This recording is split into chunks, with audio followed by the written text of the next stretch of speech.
അള്ളാഹു മനുഷ്യരുടെ കർമ്മങ്ങൾക്ക് പ്രതിഫലം നൽകുന്നത് എല്ലാവർക്കും ഒരേ അളവിലല്ല. പ്രത്യക്ഷത്തിൽ ചെയ്യുന്ന കർമ്മം ഒരുപോലെയാണെങ്കിലും അള്ളാഹു നൽകുന്ന പ്രതിഫലത്തിൻ്റെ അളവിൽ ഒരുപാട് മാറ്റങ്ങൾ അള്ളാഹു പലർക്കും വരുത്തിയിരിക്കുന്നു. ഇത് നബി സല്ലല്ലാഹു അലൈഹി വസല്ലമ തങ്ങൾ ഒരു തിരുവചനത്തിലൂടെ വളരെ വ്യക്തമായി തന്നെ പറയുന്നുണ്ട്. കുല്ലു അമലി ബിനി ആദം യുളാഅഫുൽ ഹസനതു ബിഅശ്രി അംസാലിഹാ ഇലാ 700 ദിർഹം.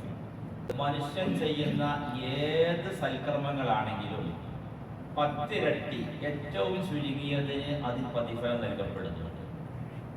ഏറ്റവും ചുരുങ്ങിയത് 10 ഇരട്ടി ഓരോ കർമ്മങ്ങൾക്കും അള്ളാഹു തആല പ്രതിഫലം നൽകും. ഇത് അള്ളാഹുവിന്റെ ഒരു മഹത്തായ അനുഗ്രഹം കൂടിയാണ്. മൻ ജാഅ ബിൽ ഹസനതി ഫലഹു അശ്റു അംസാലിഹാ. ഇത് വിശുദ്ധ ഖുർആനും പറയുന്നുണ്ട്. ആരെങ്കിലും ഒരു പുണ്യകർമ്മം നിർവഹിക്കുകയാണെങ്കിൽ ഫലഹു അശ്റു അംസാലിഹാ, 10 ഇരട്ടികളാണ് പ്രതിഫലം നൽകപ്പെടുക എന്ന് ഖുർആനും പറയുന്നുണ്ട്. നബി സല്ലല്ലാഹു അലൈഹി വസല്ലമ തങ്ങൾ ഈ ഹദീസിന്റെ ബാക്കിയായി പറയുന്നത് 10 ഇരട്ടി പ്രതിഫലം ഏറ്റവും ചുരുങ്ങിയത് ഇലാ 700 ദിർഹം, അത് 700 ഇരട്ടി വരെ വർദ്ധിച്ചിരിക്കുന്നതാണ്. ചെയ്യുന്ന കാര്യം ഒരേപോലെയാണെങ്കിലും എന്തുകൊണ്ടാണ് ചിലർക്ക് അള്ളാഹു 10 ഇരട്ടി, വേറെ ചില ആളുകൾക്ക് 25, മറ്റു ചില ആളുകൾക്ക് 50, 100, 500, 700 വരെ കൂലി കൊടുക്കുന്നത്? ഇതിന്റെ മാനദണ്ഡം ബഹുമാനപ്പെട്ട ഇമാമുകൾ വിവരിക്കുന്നുണ്ട്. അത് മനുഷ്യൻ ചെയ്യുന്ന പ്രവർത്തനത്തിൽ അള്ളാഹുവിന് വേണ്ടി എന്ന ചിന്ത എത്രത്തോളം രൂഢമൂലമാണോ അതിനനുസൃതമായിട്ടാണ് പ്രതിഫലത്തിന്റെ ഇരട്ടികൾ അള്ളാഹു തആല വ്യത്യാസപ്പെടുത്തുന്നത്. ചില ആളുകൾ കർമ്മങ്ങൾ ചെയ്യുമ്പോൾ പൂർണ്ണമായിട്ടും അള്ളാഹു തആലയ്ക്ക് വേണ്ടി അത് സമർപ്പിക്കുകയാണ്, നല്ല അർപ്പണബോധമുണ്ടായിരിക്കും. മറ്റു ചില ആളുകൾക്ക് അള്ളാഹു തആലയ്ക്ക് വേണ്ടി തന്നെയാണ് ചെയ്യുന്നതെങ്കിൽ പോലും അത് 4 ആളുകൾ അറിയണം എന്ന ചിന്ത, അതേപോലെ മറ്റു വല്ല താല്പര്യങ്ങൾ, ഭൗതിക താല്പര്യങ്ങളൊക്കെ ഏത് കർമ്മം ചെയ്യുന്നിടത്തും കയറി വരാനുള്ള സാധ്യത വളരെ കൂടുതലാണല്ലോ. അള്ളാഹുവിന് വേണ്ടി എന്ന ചിന്തയിൽ മാത്രം അധിഷ്ഠിതമായി നിർവഹിക്കുന്ന കർമ്മമാണെങ്കിൽ അതിന്റെ പ്രതിഫലമാണ് അള്ളാഹു തആല ധാരാളമായി വർദ്ധിപ്പിച്ചുകൊണ്ട് കൊടുക്കുന്നത്. ഇതാണ് ഈ ഹദീസിലൂടെ നബി സല്ലല്ലാഹു അലൈഹി വസല്ലമ തങ്ങൾ നമ്മെ പഠിപ്പിക്കുന്നത്.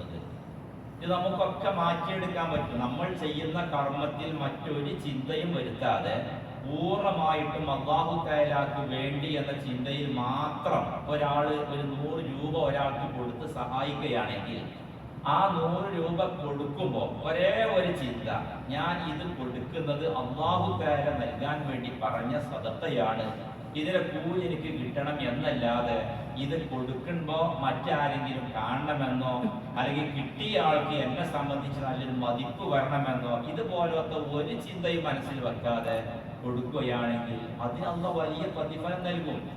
നേരെ മറിച്ച് 100 കൊടുക്കുമ്പോൾ തന്നെ ഇത് വാങ്ങിക്കുന്ന ആൾക്ക് എന്നെ പറ്റി മതിപ്പ് വന്നോട്ടെ എന്നോ അല്ലെങ്കിൽ മറ്റാരെങ്കിലും ഒന്ന് കാണട്ടെ എന്നൊക്കെ ചിന്ത വരികയാണെങ്കിൽ അതിന്റെ പ്രതിഫലം താഴെ പോവുകയാണ് ചെയ്യുന്നത്.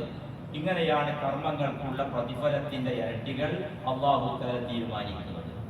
ഇതുകൊണ്ടാണ് ബഹുമാനപ്പെട്ട മുൻഗാമികൾ പറഞ്ഞൊരു വാക്ക് ഹുജ്ജത്തുൽ ഇസ്ലാം ഇമാം ഗസ്സാലി റളിയല്ലാഹു അൻഹു അവിടത്തെ യഹ്യായിൽ ഉദ്ധരിക്കുന്നുണ്ട്. റുബ്ബ അമലിൻ സ്വഗീരിൻ തുഅദ്ദിമുഹു നിയ്യ. എത്ര ചെറിയ ചെറിയ കാര്യങ്ങളുണ്ടെന്നോ തുഅദ്ദിമുഹു നിയ്യത്തു, നിയ്യത്ത് മനുഷ്യന്റെ വിചാരം ആ കർമ്മങ്ങളെ വലുതാക്കി മാറ്റും. കാര്യം ചെറുതായിരിക്കും, വഴിയിൽ കിടക്കുന്ന ഒരു കുപ്പിപ്പൊട്ട് അല്ലെങ്കിൽ മുള്ള്, വേണ്ട ഒരു കല്ല് ഒന്ന് സൈഡിലേക്ക് ഒരാൾ എടുത്തു മാറ്റുന്നു. മനസ്സിലെ വിചാരം മുമ്പിൽ നടക്കുന്ന വഴിയാണല്ലോ, ആരെയും കാലിൽ തട്ടിയിട്ട് ആർക്കും ഒന്നും സംഭവിക്കരുത്, എന്നാലാവുന്നത് ഞാൻ ചെയ്യട്ടെ എന്ന നല്ല മനസ്സോടു കൂടെയാണ് ആ പണി ചെയ്യുന്നത് എങ്കിൽ നിസ്സാരമായ വിഷയമാണ്, ഇതൊക്കെ ആരും ചെയ്യും. പക്ഷെ ഈ നല്ല വിചാരം അതിനകത്തുണ്ടായാൽ നിയ്യത്ത് ആ ചെറിയ കാര്യത്തെ ഒരുപാട് വലുതാക്കിയത്. തുടർന്നുകൊണ്ട് പറയുകയാണ് എത്ര വലിയ വലിയ കാര്യങ്ങളുണ്ടെന്നോ മനുഷ്യന്റെ വിചാരം ആ കർമ്മത്തെ പറ്റ ചെറുതാക്കി കളഞ്ഞേക്കും. ഹജ്ജിനാ പോകുന്നത്, ഉംറക്കാണ് പോകുന്നത്, വലിയ കാര്യം തന്നെയാണ്. പക്ഷേ മനസ്സിലെ വിചാരം രാജ്യം കാണലും ഉല്ലസിക്കലും അതുപോലെ മറ്റുള്ള ഭക്തർക്കായി മാറുകയാണെങ്കിൽ അതിലൂടെ ആ കർമ്മം ചെറുതായി പോവുകയാണ്. അപ്പൊ ചുരുക്കത്തിൽ നാം പ്രവർത്തിക്കുന്ന പ്രവർത്തനത്തിൽ അള്ളാഹുവിന് വേണ്ടി എന്ന ചിന്തയെ നാം എത്രത്തോളം ഉൾക്കൊള്ളിക്കുന്നുവോ അതിനനുസൃതമായിട്ടാണ് നമ്മുടെ കർമ്മങ്ങൾക്കുള്ള പ്രതിഫലം അള്ളാഹു തആല തീരുമാനിക്കുന്നത്.